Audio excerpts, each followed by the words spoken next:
तो दोस्तों राम राम न्यून प्रणाम। कैसे हो भाई आप लोग? तो आप अपलोदी रेलवे स्टेशन आउड़ा फलोदी अब जिलो बन गयो है, तो कार्य प्रगति पर है, ये काम चल रहा है और शाम का समय है। बड़ो शानदार अच्छा नज़ारो है जो आप लोग देख रहे हो। वीडियो लाइक करियो, शेयर करियो।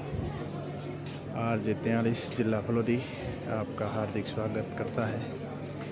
और अभी अपनी ट्रेन का टाइम है और हम लोग जोधपुर के लिए प्रस्थान कर रहे हैं। और अपना जिला फलोदी शाम के समय का ये नज़ारा आप लोग देख रहे हो, बहुत शानदार। वीडियो को लाइक करो, शेयर करो, सब्सक्राइब करो।